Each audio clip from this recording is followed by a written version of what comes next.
The house sat at the edge of a quiet stretch of coastline in Connecticut, a place where the windows were taller than most men and the silence cost more than most people's rent. Jonathan Reyes had built that silence himself, brick by brick, deal by deal.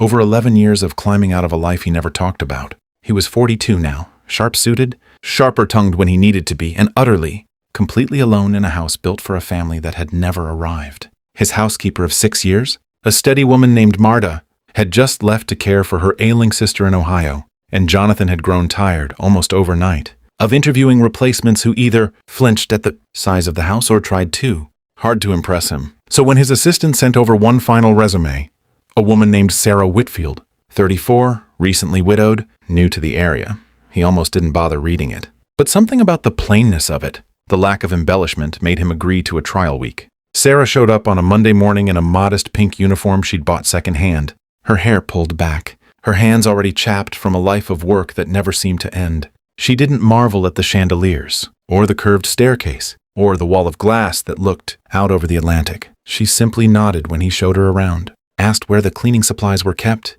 and got to work as if the house were no different from any other. Jonathan watched her from his office more than he cared to admit, not out of interest, or so he told himself, but out of the old habit that had made him rich. He trusted no one until he had tested them. On the third day, he decided to test her the way he'd tested every housekeeper before her, though none of them had known it.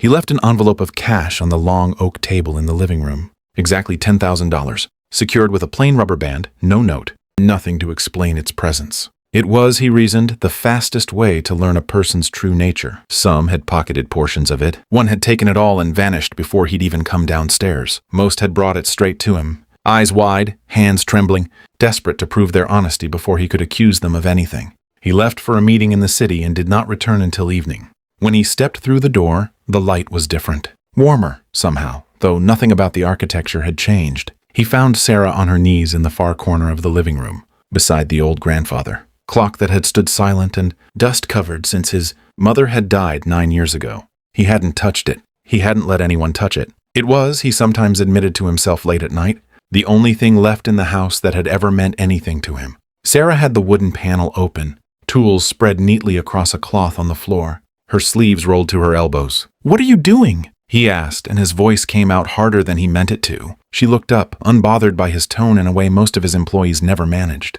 The pendulum was jammed. There was a moth's nest built into the mechanism of all things. I didn't want to just leave it. Clocks like this, if you let them sit too long, the metal warps and you lose it for good. My grandfather had one similar. I used to fix his. Jonathan's eyes moved past her to the oak table. The envelope was exactly where he'd left it, untouched, not even shifted an inch. "You didn't see the money," he said, though it wasn't really a question. "I saw it," Sarah answered simply, wiping grease from her fingers with a rag. "It's not mine, so I left it." He stood there for a long moment, something shifting behind his ribs that he didn't have a name for. "Most people would have brought it to me, told me they found it, made sure I knew they hadn't touched it." "I figured you'd notice it was still there," she said, turning back to the clock's inner workings. Seemed like a strange thing to make a fuss over. He didn't tell her it had been a test.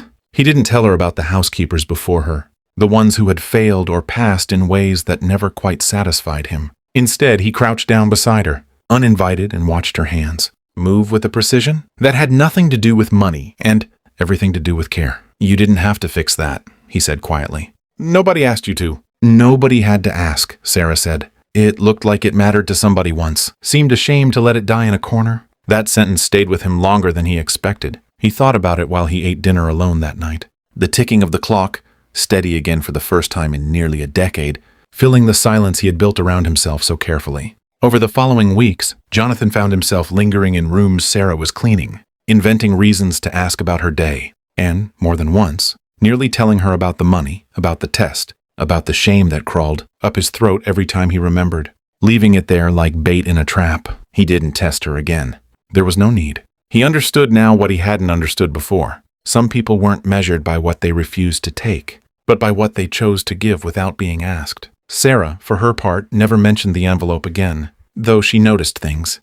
The way the house had no photographs, no warmth beyond its furniture, no signs that anyone had ever laughed inside its walls. She began, without meaning to, filling small gaps, a vase of wildflowers on the entry table, fresh bread on Sunday mornings, a habit from her old life that she couldn't quite let go of. She repaired what she found broken, not because she'd been asked, but because leaving things broken had never sat right with her. Not since she was a girl watching her grandfather turn ruined machines back into ticking, working things with nothing but patience and steady hands. One evening in late autumn, Jonathan came home earlier than usual and found her standing at the window, watching the ocean turn gold at the edge of the horizon. The grandfather, clock ticking steadily behind her like a heartbeat the house had been missing. "Can I ask you something?" he said, setting his briefcase down by the door.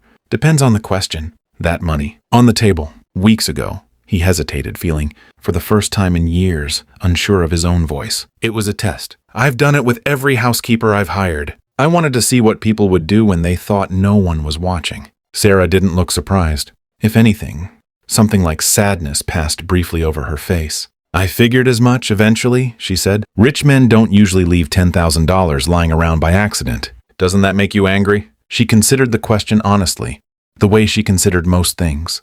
"A little when I first understood it. But then I thought, a man who has to test people before he can trust them has probably been let down more than most. That's not something to be angry at. That's something to be sad about for him." Jonathan felt something crack quietly in his chest, something he had reinforced for so long he'd forgotten it could break at all. "I don't know how to do this," he admitted. "Trust, people, any of it. I got good at building walls instead." "I noticed," Sarah said gently. The clock wasn't the only broken thing in this house. It was just the easiest one to fix. They stood there together as the light dimmed outside, and for the first time in longer than he could remember, Jonathan didn't feel the need to fill the silence with anything at all. In the months that followed, the house began to change in ways no contractor or interior designer had ever managed. Not through renovation, but through use, through the presence of another human being who treated the space not as a monument to money, but as a place where life was meant to happen. Jonathan found himself coming home earlier, staying in more, learning slowly how to sit at his own dinner table without a laptop.